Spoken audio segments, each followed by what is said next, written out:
own your story. So I guess as you're going through So Queens and you're like kind of I guess floating through the situation. I don't know how else to put it. Floating through. Um, when does it start to like pick up? But more importantly, at one point in this floating, do you discover like music? Does that like pick up during this age, or is that like a later on thing? So my brother, me and my brother get dropped off at my grandmother's house in Queens, and we both adjust to it differently. He, finds a group of friends and starts like smoking and like hanging out and shit like that, and kind of rebelling against like the situation. I like sort of become a super introverted in my head and kind of like, I'm lost in the sauce. I don't even I peep what's going on. I don't think. And my brother like started sort of me and his relationship suffered a little bit, right? Because now I'm the little brother who's like, I don't know what's going on, but I'm just trying to follow him everywhere he goes. And he's like hanging out and doing things like, that I'm not like, part of. And he's like, you cramping my style, kid. Like, we out here smoking weed. You ain't smoking weed. Like, get lost. You know what I'm saying? So because of that, though, we still share the room. He would listen to hip hop all the fucking time. All the time. Like, and this is when, this is like late 80s, early 90s. So like he's like bringing home all the mixtapes with all the like the Nas records here and there and whatnot. And I fucking hated it. I hated it so much. Because he would wake me up in the morning with this shit. Word. It's just like, you gotta like, I don't know if anyone was expecting that. Like, this is Baxter Words coming through. You get because usually when you get in the juice like this, it's the opposite. This is the funny thing about it, especially if you see my brother today. The funny thing about it is because I went the opposite. So whatever he was doing, I was doing the opposite. So he was smoking weed, so I wasn't. So he was listening to hip hop, so I got into like alternative rock and shit like that. So I was like crazy into like Green Day, Alanis Morissette, all that shit. Like, you know what I'm saying? But Nas, it was written, I Gave You Power. I heard that, and I was like, that's dope. You know what I'm saying? That gave me reason to pause. I was like, all right. And then my friend. What? Sorry, before you keep going, what was it about that track that? Just the fact that it was so creative. You know what I'm saying? So give people right. Yeah, a lot break of people that. Might not know. All right. Yeah, what that's you got. I know what it. You're absolutely right. We got you on that. So I want to hear the Baxter version. So there is no internet in the 90s, right? So it's like, there's no context, there's no research of things, and a lot of the hip hop that my brother was listening to was like, Nas and Jay-Z and like guns and drugs and shit like that. And it wasn't my, and it was like street shit that like maybe he related to more because he was out hanging out with his friends and I wasn't, right? So like none of that shit really like spoke to me. But Nas has a song called I Gave You Power where he raps from the perspective of a gun. Like, he's the gun. You know what I'm saying? And also just Nas as an MC is so, he's so, what's the word? The pictures he paints are so vivid, The language he uses is very poetic. And that like super attracted me to that song. So even though it's still about gun violence, but it's about it in a way that like I've never heard any MC except for Slick Rick. I always fucked with Slick Rick. But besides Slick Rick, I never heard any MC approach, shit like that before. So then that like opened me up. So I would say that would be the moment I was like, I don't hate it. I definitely don't hate it. And yeah, so then I was open to like hearing more shit after that. I didn't start rapping though until DMX came out with Get At Me Dog. And I remember being in a car. It was me, my friend Andre, and my friend Jacob, who we was in a rap group together at first. The Get At Me Dog, the single, had the instrumental on it. You know what I'm saying? So like motherfuckers do when the instrumental comes on. Started freestyling to it. So we always just rapping to it. And my friend Jacob was like, yo, but we just playing around. We ain't doing this for real. And I was like, why the fuck not? Right, exactly. Like, why can't we be doing this for real? So then, like, we just started writing raps, and if, like a lot of motherfuckers at the time, like, it was mad fictitious, like, guns and drugs and shit that, like, I had no fucking real relation to. But, you know, that's what the cool rappers were rapping about these days.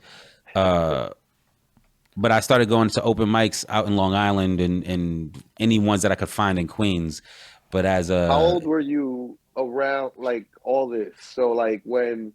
Great question. Let's add some time. I would say this is like high school, so like maybe 18, 19. 18, you know what 19, I'm saying? when you're like, are we not rapping? And should we not be doing this? It's hard for me to remember because, first of all, time, my perception of time is all fucked up. But what we can do is Google when Get At Me Dog came out. Absolutely. But I met which is my 98. friends. Yeah, that's about right. That's high school. I graduated in 99. Okay, so you're like, wait, you guys graduated at 18 or 17? I don't fucking remember. I don't know. Was it about your late teens? You're in the, we're like you're in the like same the age. fun Like part of like, okay. Yeah. You're in the fun part of teenage life. Yeah. My boy got a car. He's got a fucking he's got a gold Acura Legend. We're driving around fucking drinking and driving, which you kids shouldn't do, and bumping fucking DMX and rapping our faces off, yo. It was fun. And my boy, he worked at Rye Playland, which was tell the world about Rye Playland. Rye Tell Playland the world.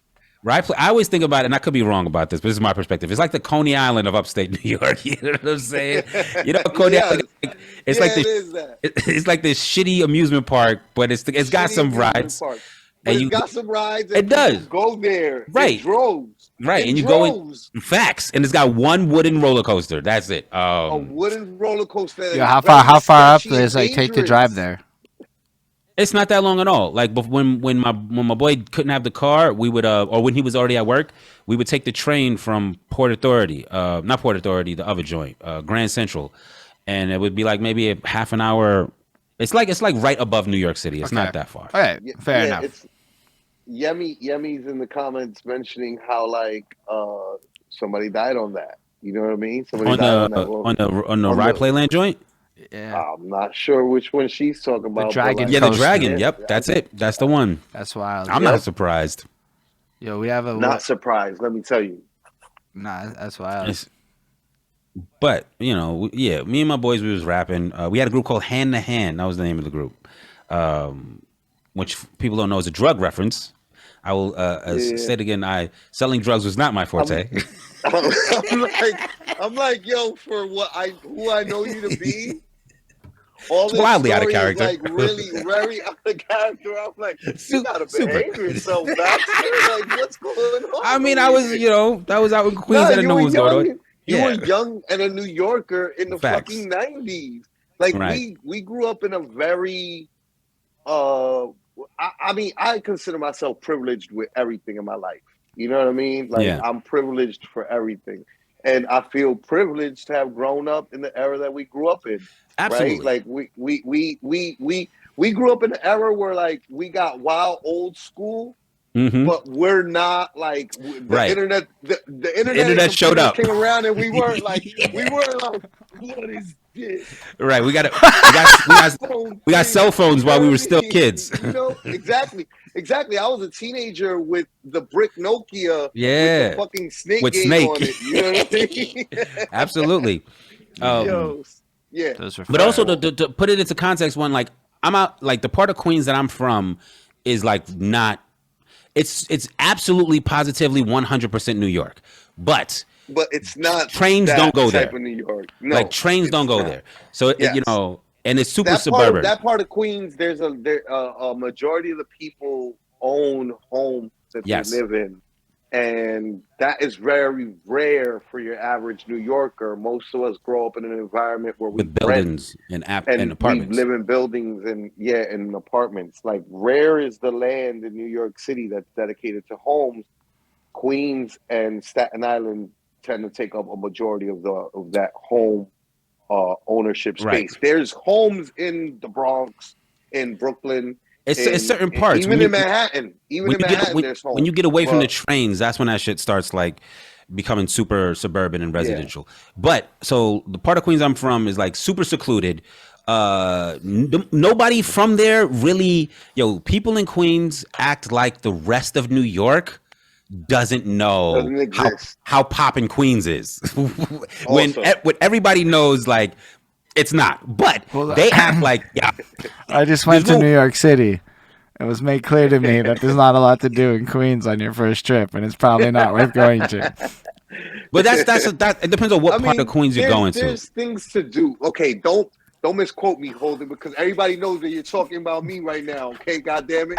Listen, I didn't say that there's nothing to do. I said that there's not a lot to do, right? Yes. And that it's gonna take up the whole day doing it, and that really there's cooler things and relative things to what there really is in other places. I mean, there's things to do and there's reasons to go, but like Flacko said, like especially my part of Queens, it's like I got to take the train to the last stop. Yo, that's the asshole of New York City. Like I used to live on in Richmond Hill, off of the leftward stop of the A, which is the last stop of the A in the other direction instead of Far Rockaway. And that was, when you live that deep in Queens, you no longer participate in New York City. That's what I'm saying. Like, but your living is just there, and people, like, you party there, and people act like the littest party is there. Right, that's what I'm saying. It's like they act like the rest of New York City is missing out, and I'm like, not know what's going on over there. Manhattan is still Manhattan. Right, like everybody else is connected, right? There's trains. But to say that, so like, me and my peoples, we was riding around rapping. There's no internet, so the only hip hop I had ever seen was like the radio. You know what I'm saying? Is like what was actually popping at the time is like Rough Riders, Jay-Z, and all that shit. So it wasn't until I started hitting open mics and things in the city that I started seeing like, oh, you can rap about whatever you want and you could be yourself. Like, you don't have to like huge. Because you're the first person I talked to, I guess, from Queens really like that. So it's interesting to hear how disconnected you are from everything, right? And then, I mean, yes and no though, because like I said, super rappers come from my little neighborhood out there. Well, you didn't say that on the show. Oh yeah, absolutely. You didn't say that yet on the show. Before the show, that was before. But even still, is within that the context. You're like just saying like, I was exposed to the radio, whereas other people be like, nah, I walked outside and the block be playing everything hot, right? And so, So by comparison, to me, it sounds a little more disconnected than say the vibe of the city. I mean, the block was playing everything hot, but DMX was hot. Jay-Z was hot. I'm just saying, like, and it's so crazy because I live so close to Linden, but like Tribe Called Quest wasn't in the rotation as much as like in the 90s that I grew up in was like super gangster rap music all the time. Like, you know what I'm saying? So it wasn't until like I seen we brought his name up earlier before the show, like a Fresh Daily, who like, rapped about being fresh. You know what I'm saying? I was like, oh, word. Like, I just have to be me and make that shit dope. Which that didn't come later, but going to EO Dub, does your audience know what EO Dub is? They have to, right? I don't have to explain that. At this point, we would just run it. We go through it. It's not worry about what they know. Worry about the story of Baxter Words. So I remember I was going out to these open mics in Long Island, all the way out in Long Island, like fucking Roosevelt Field area, because I used to work at the mall out there, and I got a flyer for an open mic in the city. I don't know if it was EO Double or if it was just at the Pyramid, but it was in the city, and this is when I was driving around in a black Dodge Neon, breaking the speed limit every chance I could, and then I was like, fuck it, I'm gonna start going out to the city. The first time I went, my boys came with me that I rapped with. Maybe the second time. But after that, they wasn't really like trying to go. And I was like, well, fuck it. Am I gonna go by myself? Going. And the answer was yes. I would go every chance I got. If I knew there was an event, I would go to it. And I would like rap every fucking second I could. And this is how I sort of got into EOW, right? Like I wasn't part of the structural part of EOW, but I just would just go. for the sake of it, in case we didn't say it, EOW does stand for end of the week. Just in case. End of the week, longest running weekly hip hop open mic in New York City that was not running that long at the time. You know what I'm saying? Yeah. Like it started in 2000, so I think I started going maybe like 2002. Oh wow, that's still really relatively speaking, you are as close to OG as the OGs can get as far as the end of the week fam you're goes. Super OG. Oh no, I'll take that. OG. You're EOW triple Yeah, OG. like, But you know what it is? But my peers are the other OGs who are longer than me. Yeah, but so but you're thinking about like the founders. Like no, really yeah, exactly. Not many people. Yeah, but like founders is like a you know, tier above maybe OG, but as far as the OGs go, you're like right there. Like no, you're triple I OG agree again, because I would be OG, right? But you'd be triple OG. Facts, like, because I came around like your in name the comes up when people talk about end of the I week, right next to all those 10. other people. I agree, but my thing is that because everyone that I run with, everyone that I sort of hang out with has been there before me, it never feels that way, right? Because I'm like, yeah, remember this? And they're like, remember when fucking we were in the back of a pickle shop or some shit? I was like, no, I don't. I wasn't there for that. I'm sorry. That's hilarious. Like, it's a hilarious idea still, but like, because I can see how that conversation goes. But like, it's still like, yeah, no, you're still there. Like, you come in and like Baxter's in the room, and you're basically a big zoo as far as anybody else is concerned. I don't know about that. I'll be a Vanguard and a Jess James, but big zoo. You know what though? Like, I'm saying, like, when you come in, like I come in, because I don't really know what the fuck end of the week is before. Like, I mean, I know it exists in my city. Then one day, Basics is like, yo, Quebec's taking over a Zoom. Let's all show up. So I showed up. And that's it. Before that, there's no end of the week in my life. This is 2020. Yeah. Bro, as far as I'm concerned, what's the difference between a Baxter and a Big Zoo? You could argue talent. Yeah, no. I'm just giving you a perspective. Perspective.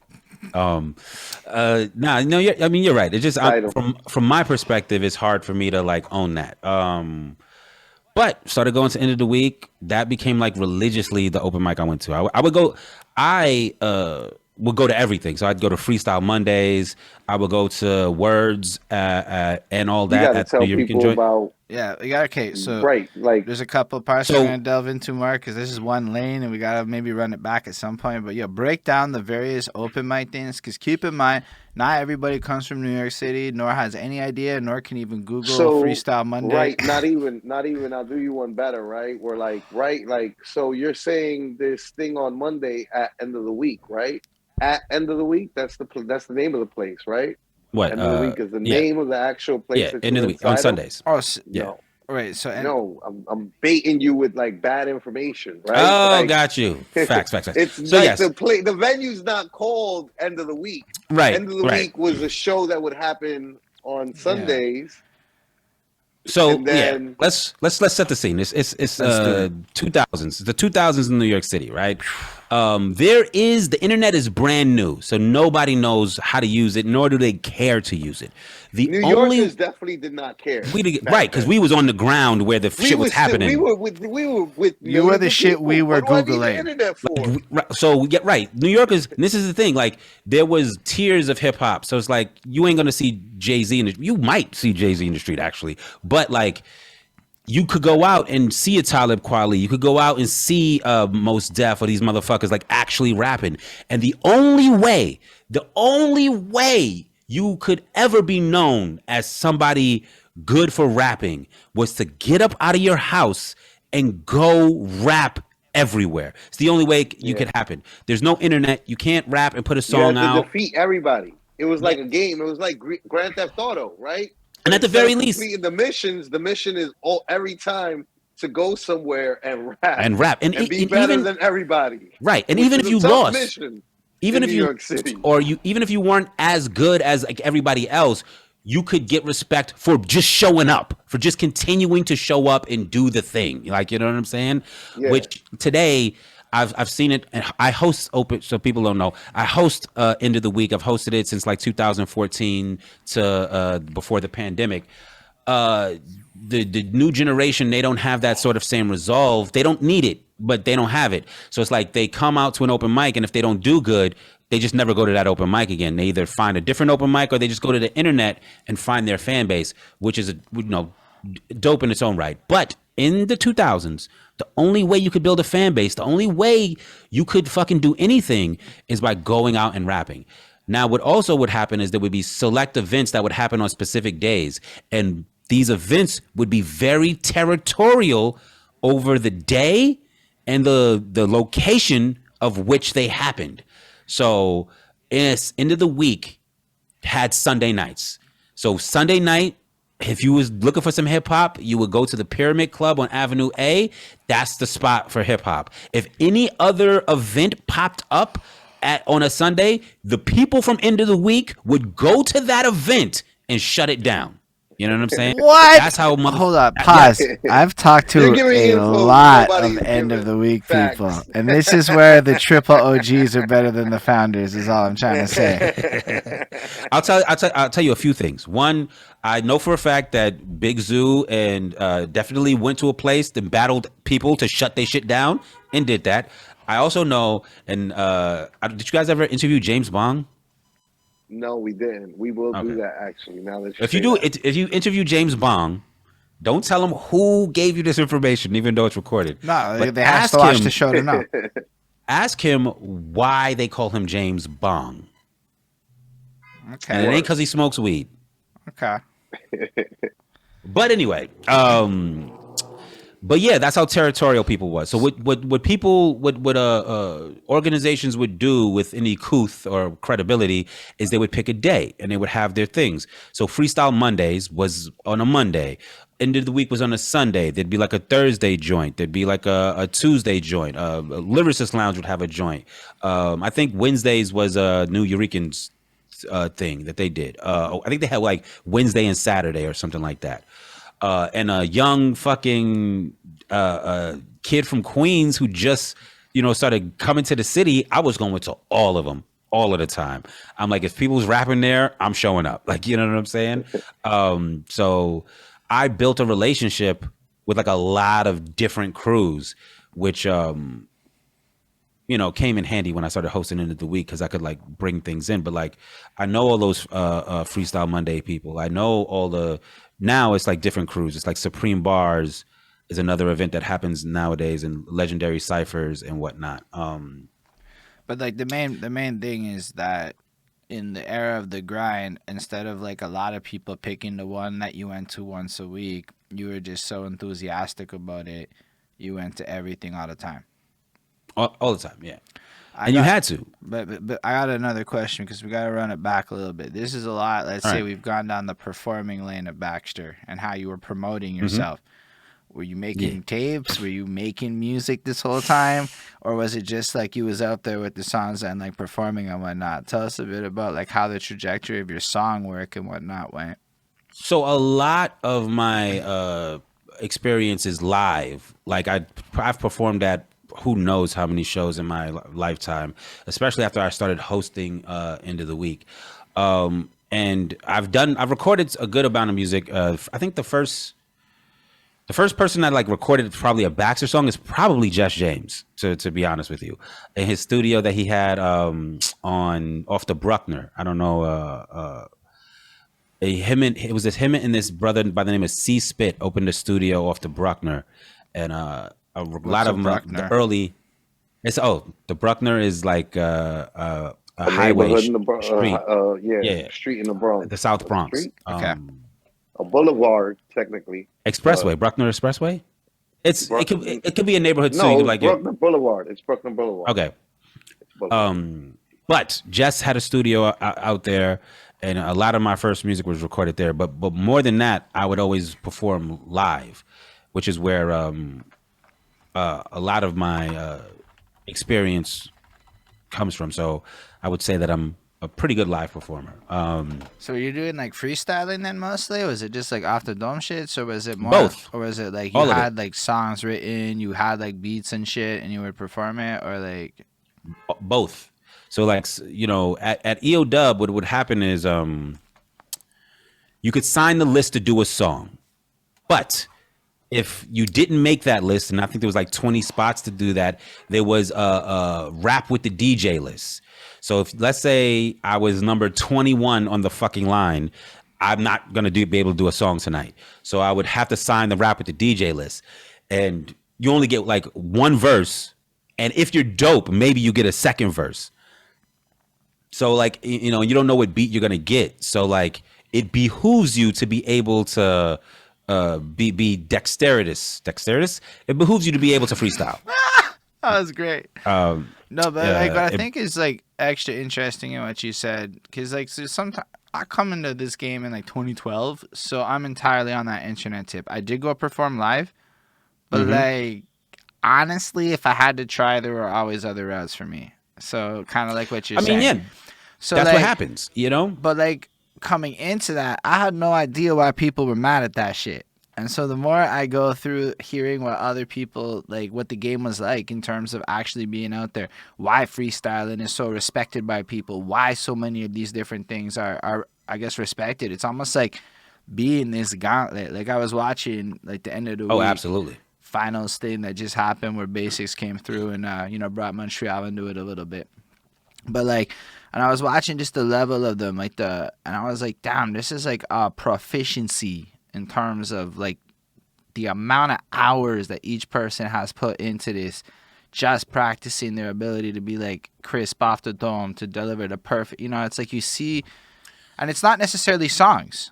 It's just a whole different thing to me. Well, what I'll say about that is I think some of the frustration is misguided, right?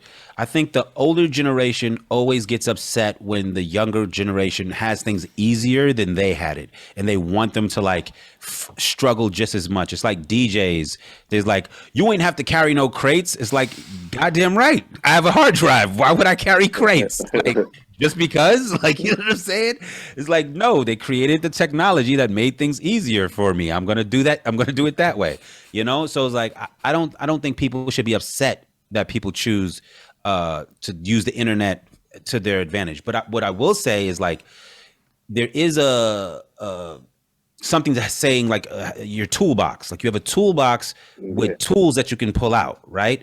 So it's like, you like the live performing route wasn't for you, but what do you do when you need to perform live? You know, what do you do when you find yourself in that position where it's like someone's like, yo, you a rapper? Can you perform here? You know what I'm saying? Now you got to like learn an entirely new skill that you don't have, or you don't have to the same degree, you know?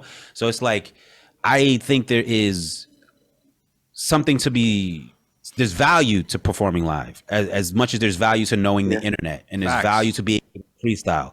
Like everyone doesn't have to be Osiris Anthem or Basics or the best freestyler in the world. But let's say you're a rapper, right? And you get a chance to rap, like just you're out and about and someone's like, yo, homeboy here is da da da da da from whatever label, or he's in NFTs or cryptocurrency. It's just an opportunity. And he's like, yo, rap a little something, right? And like, you know, a song might work, but maybe like a little freestyle might work. Maybe just like a little fucking wordplay about what's in the room and like what he's wearing or some shit like that. So being able to pull that out of your toolbox only helps you for whatever situation you can come up in. You know, it's like if you're a boxer and you got an ill right hook, it's like, it don't hurt to work on your jab. It don't hurt to work on like other shit, you know? Even like on that note, like I didn't really care that much about freestyling when I was younger.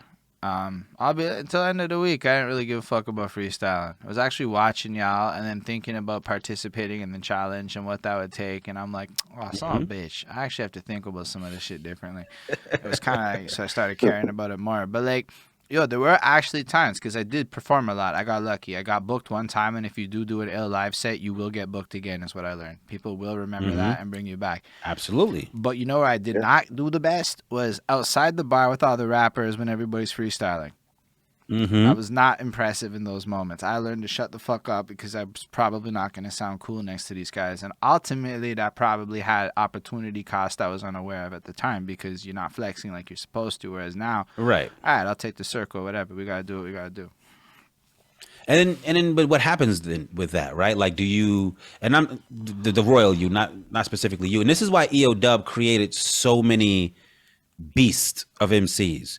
because it's like there's two responses, right? One response is like, oh man, this ain't how I can do it, so I'm gonna just stick to what I'm good at, right? But in the 2000s, there was no I'm gonna stick to what I'm good at, because this is it. This is all you got. Yeah, So no. you got to come back and be better or not. And like, you know, some people never came back, but like a lot of people, like I remember, so at EOW, there was this secret way that the host would tell people in the know that the person on stage was whack. They would never ever. EOW, they'll try to say that they're always positive and they never call people whack. I'm here to tell you, not exactly true. That's a lie. If someone was on stage and they weren't doing their best, and this has never been said on out loud on the internet, so maybe I'm fucking up, but whatever. Triple OG shit. What would happen is they would put their fist up, they would make eye contact with the people that they knew, and they would wait for a moment in the song and they would go, yes. And then the people in the know knew that meant the person on stage was not it. And like the person on stage didn't know, so they thought they was just getting hyped up, and people in the audience didn't like, you know, boo. So it didn't make the atmosphere negative, but the indoctrinated, the esoteric, they knew what was going on. You know what I'm saying? But me being as insightful as I was, I knew that. So one time I was rapping on stage and I saw them put that fucking fist up, and I was like, no. And I started rapping my fucking heart out, yo. I went ham. And then, like, you know, I was like, yo, that's never happening to me. Like, ever. Well, again, but you know what I'm saying? And like, I kept coming back, and I kept fucking rapping my fucking heart out. Even that's an interesting point, right? Like, to the objectivity of, like, end of the week. Because it's not like you're going to get this favoritism tip. It really is. If on that Absolutely night not. people are feeling you, you're going to do it. But you could be golden boy every single week. But if you're not feeling it and they know it, you're going to maybe get the fist type thing. That's power. I mean, yeah, but that's the training ground. It's like nobody got booed, but you definitely didn't get the love that some, like, if you weren't good, you weren't getting that love. Like, we might hang out with you at the bar, we might, like, you know, you could kick it definitely, but like there's certain people that were so good, if they stepped in the room, they were getting called on stage to rap, list or no list, like, you know. And the idea is to get to that level where if you walk into the venue and they see you, they're like, yo, get on stage and rap, you know. And then other people see that and they're like, yo, how do I get to that level? And it's like, there's only one way, is when you get your chance. When you get your chance to rap, you fucking body it. That's it. That's the only way, you know? And like the age that I was coming up in, like, I don't even feel the way about the me almost getting the yes, because like I'm rapping next to fucking Immortal Technique and Poison Pen and Pumpkinhead. I'm rapping next to people who are getting signed to labels and becoming. I literally, if people don't know who Immortal Technique is I would say one of the most famous indie rappers. I'm fairly certain ever. anybody that's ever going to consume this probably knows who Immortal Technique is. Knows who Immortal Technique is. Yeah. When I say like when Young Baxter would drive around to every show all the time, go to everything, I saw Immortal Technique at every fucking show that I went to, no matter how big or how small it was. He would show up, he would body it, and then he would sell copies of Revolutionary Volume 2. And I was like, yo, the only other person I've seen who had a hustle on par with that is like Homeboy Sandman, who also was everywhere doing everything. You know what I'm saying? Facts. But like Tech was everywhere. Like, you know what I'm saying? But like, you know, that's how it was back in the days. Like, you would go out and you would have to rap against these people. Like, you know, if you ended up in a cipher outside, there's a good chance Immortal Technique might have been in that cipher. Poison Pen, Pumpkinhead might have been in that cipher. And what are you going to do? Step away and not rap? Like, you know? Or you got to get good, get better as quick as possible. Right. Quick as possible. That is absolutely not the world I come from. So it's like, you hear that shit and you're like, no, but to be fair though, there are people of a certain age, and actually a lot of them are my age, but because I only started rapping in my mid-20s proper, I didn't take it seriously. I don't have that era to go through. I come in later on. So it's like, nah, a lot of people went through that in Montreal too with their relative stuff. It's just the names aren't as big, but the overall grind is actually really comparable because, you know, Montreal does like to bite New York a little bit, if I'm being real. Everybody bites New York a little bit. It's just kind of how it goes. Everybody.